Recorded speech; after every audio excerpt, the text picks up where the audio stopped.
तो चलिए आज एक मजेदार सफर पर निकलते हैं संख्याओं की दुनिया में। हम सबने नंबर्स के बारे में पढ़ा है, लेकिन आज हम उन्हें एक बिल्कुल नए नजरिए से देखने वाले हैं। चलिए शुरू करते हैं एक बहुत ही दिलचस्प सवाल से। कभी सोचा है कि 0 और 1 के बीच में आखिर कितनी संख्याएं हो सकती हैं? 10, 100 या फिर कुछ और ही बात है? इसका जवाब आपको शायद थोड़ा हैरान कर दे। अब इस सफर के लिए ना एक काम करते हैं। मान लीजिए कि ये जो नंबर लाइन है ये एक लंबी सी सड़क है और हम इस सड़क पर चलने वाले हैं, हाथ में एक थैला लेकर। हमारा मिशन, रास्ते में जो भी नंबर मिले उसे अपने थैले में इकट्ठा करते जाना है। ठीक है, तो बैग तैयार है। चलिए सफर शुरू किया जाए। देखते हैं हमारे थैले में सबसे पहले क्या आता है। जैसे ही हम चलना शुरू करते हैं, सबसे पहले हमें दिखती हैं गिनती वाली संख्याएं। आप जानते हैं 1, 2, 3 और ये तो चलती ही जाती है, कभी खत्म ही नहीं होती। संख्याओं के इस ग्रुप को हम कहते हैं प्राकृत संख्याएं या नेचुरल नंबर्स। चलिए फट से इन्हें थैले में डाल लेते हैं। अच्छा, अब थोड़ा सा पीछे मुड़ते हैं। अरे हम तो 0 को भूल ही गए थे। चलिए उसे भी उठा लेते हैं। और जैसे ही 0 हमारे थैले में आता है ना, हमारा कलेक्शन बन जाता है पूर्ण संख्याओं का, यानी होल नंबर्स। अब सड़क के दूसरी तरफ भी तो देखना पड़ेगा। 0 के लेफ्ट साइड में यहाँ तो नेगेटिव नंबर्स की भरमार है। -1, -2, -3। चलो इन सबको भी थैले में डाल लेते हैं। अब जो हमारे पास ये पूरा कलेक्शन हुआ है ना, पॉजिटिव, नेगेटिव और 0, इसे कहते हैं पूर्णांक यानी इंटिजर्स। वाह, हमारा थैला तो अब काफी भारी हो गया है। इसमें नेचुरल नंबर्स हैं, होल नंबर्स हैं, इंटिजर्स भी हैं। लेकिन क्या सड़क पर अब कुछ और बचा है या सारे नंबर आ गए? अरे बिल्कुल बचा है। जरा नीचे देखिए, ये क्या है? ये तो फ्रैक्शंस हैं, भिन्न। जैसे आधा यानी 1/2, 3/4 और हाँ -25/1 भी तो एक फ्रैक्शन ही है।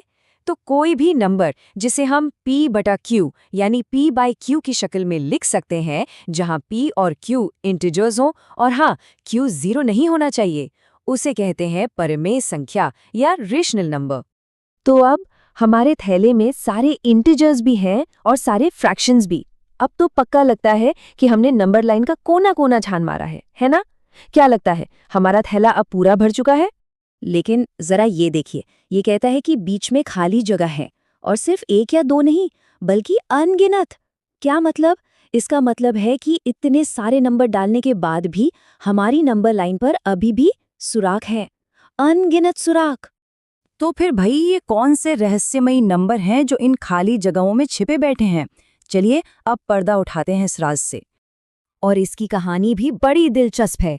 सोचिए जरा, आज से हजारों साल पहले 400 ईसा पूर्व के आसपास ग्रीस में पाइथागोरस के साथियों को कुछ ऐसे अजीब नंबर मिले जिन्हें वो फ्रैक्शन में लिख ही नहीं पा रहे थे।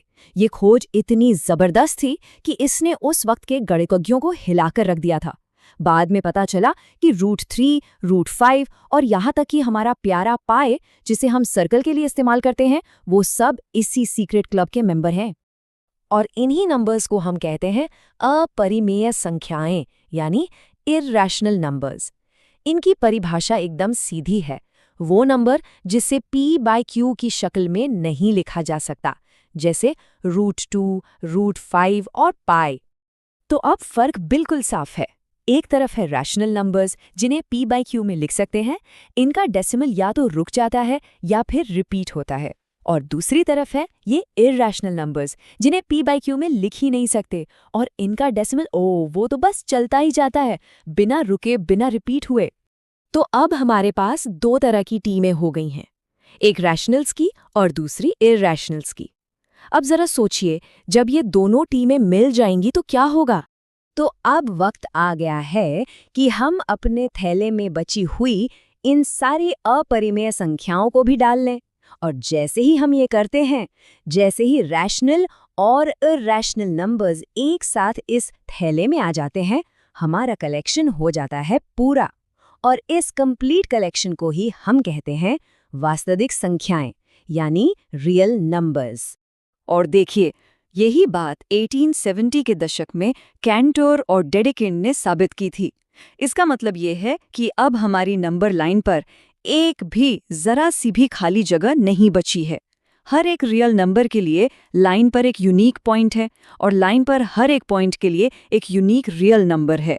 तभी तो अब हम इसे सिर्फ नंबर लाइन नहीं बल्कि रियल नंबर लाइन कहते हैं। ठीक है, तो हमारा थैला अब रियल नंबर से लबालब भरा है और हमारी नंबर लाइन भी पूरी तरह कंप्लीट है। लेकिन इन नंबर्स को सिर्फ इकट्ठा करके रखने से क्या होगा? गणित का असली मजा तो तब है जब हम इनके साथ कुछ करें। तो चलिए देखते हैं कि इन रियल नंबर्स के साथ काम करने के कुछ जरूरी नियम क्या हैं। और शुरुआत करते हैं घातांक से। ये कुछ बेसिक लेकिन बहुत पावरफुल नियम है। पहला वाला कहता है कि अगर बेस सेम हो और हम मल्टीप्लाई कर रहे हो तो पावर्स को बस जोड़ दो। दूसरा, अगर पावर के ऊपर पावर हो तो दोनों को मल्टीप्लाई कर दो। तीसरा है डिवीजन का, बेस सेम हो तो पावर्स को घटा दो। और चौथा, जब बेस अलग हो लेकिन पावर सेम हो तो पहले बेस को मल्टीप्लाई करो और फिर पावर लगा दो। चलिए इसे एक छोटे से एग्जाम्पल से समझते हैं। मान लीजिए हमें 2 की पावर 2/3 को 2 की पावर 1/3 से मल्टीप्लाई करना है। अब यहाँ बेस यानी 2 तो सेम है, तो हम बस पहले वाले नियम का इस्तेमाल करेंगे और पावर्स को जोड़ देंगे। तो 2/3 प्लस 1/3 हो गया 1। मतलब हमारा जवाब आया 2 की पावर 1, जो कि बस 2 ही होता है। देखा कितना आसान था। तो आज हमने नेचुरल नंबर्स से अपनी यात्रा शुरू की और रियल नंबर्स तक का पूरा सफर तय कर लिया। हमने अपनी नंबर लाइन को पूरी तरह से भर दिया। लेकिन क्या नंबर्स की दुनिया सच में यहीं खत्म हो जाती है, या इस नंबर लाइन के पार भी कोई और आयाम है, कोई और दुनिया है जिसके बारे में हम अभी नहीं जानते? सोचिएगा जरूर।